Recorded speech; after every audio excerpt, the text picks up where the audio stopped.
Welcome to MBTV news. Jagan Narsipatnam పర్యటనను అడ్డుకుంటాం. Doctor Sudhakar కుటుంబానికి క్షమాపణ చెప్పాలి. దళిత సంఘాలు తీవ్ర హెచ్చరిక. మాజీ ముఖ్యమంత్రి వైఎస్ జగన్మోహన్ రెడ్డి ఈ నెల 9న చేపట్టనున్న నర్సీపట్నం పర్యటనను అడ్డుకుంటామని పలు దళిత సంఘాలు తీవ్రంగా హెచ్చరించాయి.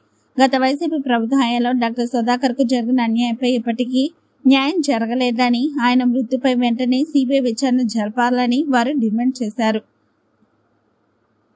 కరోనా సమయంలో మాస్కులు, పీపీఈ కిట్లు అడిగినందుకే డాక్టర్ సుధాకర్ ను మానసికంగా వేధించి రోడ్లపై దాడి చేయడం వల్లే ఆయన మృతి సంభవించిందని సంఘాల నేతలు ఆరోపించారు. జగన్ రెడ్డి నర్సీపట్నంలో అడుగుపెట్టే ముందు డాక్టర్ సుధాకర్ సమాధి వద్ద బహిరంగంగా క్షమాపణ చెప్పాలని, లేకపోతే తీవ్ర పరిణామాలు ఉంటాయని వారు హెచ్చరించారు. ఒక మాస్క్,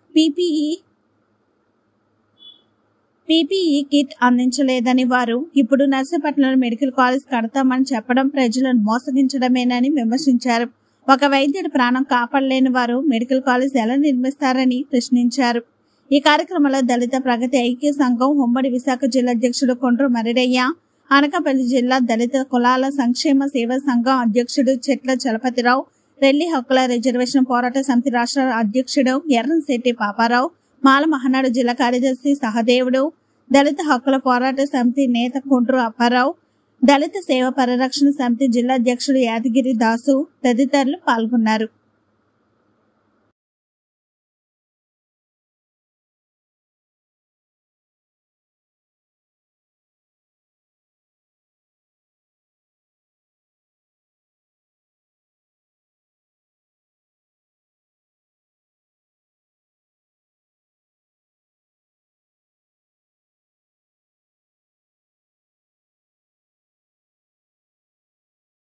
ముందుగా అందరికీ నమస్కారం అండి. నా పేరు ఎర్రంచెట్టి పాపారావు, రెల్లి హక్కుల రిజర్వేషన్ పోరాట సమితి రాష్ట్ర అధ్యక్షులుగా ఈరోజు నర్సీపట్నం విలేకరుల సమావేశంలో మాట్లాడుతూ ఉన్నాం. ఏదైతే నర్సీపట్నంలో ఏరియాస్ హాస్పిటల్లో పనిచేసినటువంటి డాక్టర్ సుధాకరు ఒక దళితుడు, దళిత మేధావి, అటువంటి వ్యక్తిని ఈరోజు నర్సీపట్నంలో వైసీపీ ప్రభుత్వం ఉన్నప్పుడు కరోనా టైంలో మాస్కులు అడిగిన పాపానికి ఆయన పిచ్చివాడుగా చిత్రీకరించి అనేక ఇబ్బందులకు గురి చేసి ఆ కుటుంబాన్ని కానీ ఆ డాక్టర్ని కానీ చిత్రహింసలకు గురి చేసి చంపిన సందర్భం, ఘటన ఈరోజు యావత్ రాష్ట్రమే కాదు ప్రపంచమే ఈరోజు గుర్తించుకోవాల్సిన విషయం.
నా పేరు చిట్ల చలపతిరావు అండి. నేను అనకాపల్లి జిల్లా దళిత కులాల సంక్షేమ సేవా సంఘం అధ్యక్షుడిగా ఉన్నాను. రేపు 9వ తారీఖున జగన్మోహన్ రెడ్డి నర్సీపట్నం ఇచ్చేస్తున్నట్టు మాకు తెలియవచ్చింది. నర్సీపట్నం అంటే ఆయనకు గుర్తు రావాలి డాక్టర్ సుధాకర్ అని. ఎవరికైనా పతనం నర్సీపట్నం నుంచి స్టార్ట్ అవుతుంది. మీరు మళ్ళీ నర్సీపట్నం నుంచి పతనాన్ని కోరుకుంటున్నారు. నర్సీపట్నంలో సుధాకర్ ఒక డాక్టర్ని ఏ రకంగా చిత్రహింసలు పెట్టి చంపారు అనేది మీ మైండ్కి ఇప్పటికే మెదలాలి. నర్సీపట్నం నుంచి గుబులు రావాలి. ఈ రాష్ట్ర గతంలో ఉన్నటువంటి ప్రభుత్వం ఎంత మోసం చేసింది. కేవలం మాస్క్ కలిగినందుకే మీరు ఆ డాక్టర్ని ఒక దళితుడని చాలా ఘోరంగా నర్సీపట్నం నుంచి విశాఖపట్నంలో ఈడ్చుకెళ్ళి పోలీసుల సాక్షిగా ఈడ్చుకెళ్ళి చంపించేశారు. ఇది చాలా ఘోరమైన విషయం. ఈ విషయాన్ని మీకు ఈ దళితులందరూ కూడా తీవ్రంగా వ్యతిరేకం చేస్తున్నాం. ఆనాటి నుంచి ఈనాడు కూడా దళితులను ఎంతో మందిని మీరు చంపించడం జరిగింది. అలాగే 5 సంవత్సరాలు కూడా మీకు కోడికత్తి శ్రేణిని లోపలించడం జరిగింది. చాలా ఘోరంగా నర్సీపట్నం ఈ ఏరియా అంతా దళితులు ఎక్కువగా ఉన్నటువంటి ప్రాంతం. ఈ ప్రాంతంలో ఒక దళిత డాక్టర్ని మీరు చాలా ఘోరంగా చంపారు. మరి ఈ విషయాన్ని మీరు గుర్తుంచుకోవాలి. రాష్ట్ర వ్యాప్తంగా కూడా ఎంతో మంది దళితులు మీ వల్ల చనిపోయారు. కాబట్టి ఈ నర్సీపట్నమే మీకు మరోసారి బుద్ధి చెబుతుంది. ఈ నర్సీపట్నం నుంచే తీవ్ర పతనానికి దారితీస్తుంది. డాక్టర్ సుధాకర్కి మీరు వచ్చి క్షమాపణ చెప్పి ఈ నర్సీపట్నం ఏరియాలో రావాలి తప్ప క్షమాపణ చెప్పకుండా వస్తే మటుకి ఈ ఉసురు ఊరికే పోదని ఇందు మూలంగా తెలియజేస్తున్నాను. అందరికీ నమస్కారం అండి. నా పేరు యాదగిరి దాసు, దళిత సేవా పరిరక్షణ జిల్లా అధ్యక్షుని అండి. మరి రేపు 9వ తారీఖుని ఒక దళిత ద్రోహి నర్సీపట్నం వస్తున్నాడని చెప్పి సోషల్ మీడియాలో చూడడం చూసాం. అతను ముందు దళితుడైన డాక్టర్ సుధాకర్ నర్సీపట్నంలో చాలామంది స్త్రీలకి డెలివరీ టైంలో అతను చాలా హెల్ప్ చేసి మత్తు డాక్టర్ కింద ఉండి చాలా పేరు తెచ్చుకున్న ఒక డాక్టర్ని అన్యాయంగా పొట్టను పెట్టుకున్న దళిత ద్రోహి. నీకే చెప్తున్నా, జగన్ రెడ్డి నువ్వు ఎలా నర్సీపట్నం వస్తావు? ఒక దళితుడైన డాక్టర్ సుధాకర్ని చంపేసి ఇప్పుడు ఏదో డాక్టర్ చదివే కాలేజీలకి వచ్చి ఏదో అక్కడ ఏదో జరుగుతుందని చెప్పేసి క్రియేట్ చేయడానికి నువ్వు నర్సీపట్నం వస్తున్నావు. ముందు డాక్టర్ సుధాకర్ సమాధి ఘాటుకి వెళ్ళి మీరు అలాగే పెట్ల గణేష్ వెళ్ళి అతని పాదాలకి సారీ చెప్పి క్షమాపణ చెప్పి అప్పుడు ఏదన్నా చేయాలని నేను దళిత సంఘాల తరపున నేను కోరుకుంటున్నాను. అలాగే కాదు, దళిత మాన ప్రాణాలకి కూడా రక్షణ లేకుండా గత వైసీపీ గవర్నమెంట్లో ఎంతమంది దళితుల ప్రాణాలు తీసుకున్నారు మీరు. అలాగే దళితుడైన సుబ్రహ్మణ్యాన్ని కూడా డోర్ డెలివరీ చేసిన అతన్ని కూడా దళితుడైన అప్పుడు వెళ్ళలేకపోయారే మీరు? మరి దళితుడే కదా, వెళ్ళి పరామర్శించలేకపోయాడే? అంటే మీ ఎమ్మెల్సీ ఉన్నాడు, మీ ఎమ్మెల్సీ చంపాడు అంటే దళితులు చంపేసినా మీరు వాళ్ళ వెనకాల భుజాలు వేసుకొని వెనకాల తిప్పుతారు. అంటే మా దళితులు అంటే అంత లోకుగా కనపడుతున్నారా?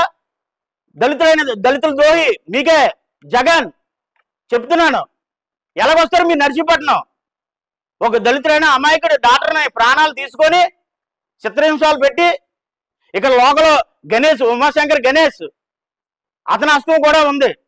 ఆ రోజు కూడా పార్టీ ఆఫీసులోకి వెళ్ళి అతని ఇబ్బంది పెట్టి అతని చేత ఒక లెటర్ రాయించుకొని మీరేం చేశారో తెలీదా? పెట్ల గణేష్ గారు మీకు తెలీదా? ఎలా రప్పిస్తున్నారు అతన్ని? జగన్ ఎలా నర్సీపట్నం రప్పిస్తున్నారు మీరు? ఇంకా ఇక్కడ నర్సీపట్నం నియోజకవర్గంలో ఉన్న డాక్టర్లందరినీ కూడా ఓ దళిత డాక్టర్ అయితే చంపేస్తారా మీరు? మాస్క్ అడుగున అతను చేసిన పాపమా? ఖబర్దార్, మీరు మాధవ్ రేపు నర్సీపట్నం వస్తే మా నర్సీపట్నం నియోజకవర్గం ఉన్న దళితులందరూ కలిసి మిమ్మల్ని అడ్డుకునేందుకు మేము ప్రయత్నిస్తాం. ఎంతమంది అయినా. అలాగే గౌరవ స్పీకర్ గారికి కూడా మా దళిత సంఘాల తరఫున అసెంబ్లీలో చర్చించమని కూడా మేము ఒక లెటర్కి వెళ్ళి మేము మా దళిత సంఘాల తరఫున స్పీకర్ గారికి కూడా మేము అర్జీ పెడతాం.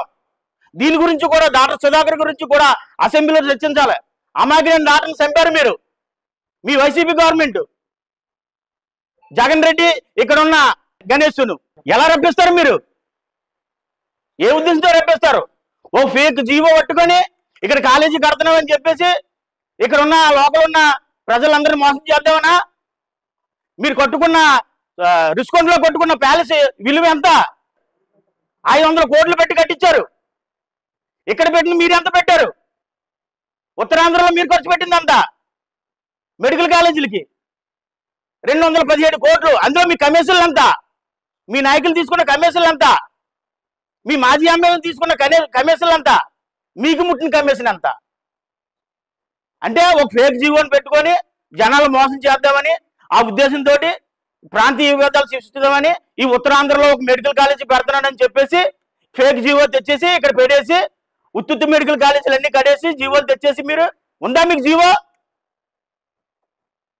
స్పీకర్ గారైనా అయ్యన్న పాత్ర గారు అడిగారు కదా, సవాల్ ఇచ్చినారు కదా, ఆ జీవో పట్టుకొని రండి. మీకు ఎంఎస్సి జీవో ఎక్కడుందో మీరు వచ్చి చూపించండి. కబద్దాలు జాగ్రత్త. ఇంకోసారి కానీ దళితుల పట్ల అసభ్యకరంగా దళితులు ఆడుకుందామని, దళితులు రాజకీయంగా ఓడుకుందామని చూస్తే మేము ఊరుకుండే పరిస్థితి లేదు. దళిత సంఘాల తరపున మేము హెచ్చరిస్తున్నాం.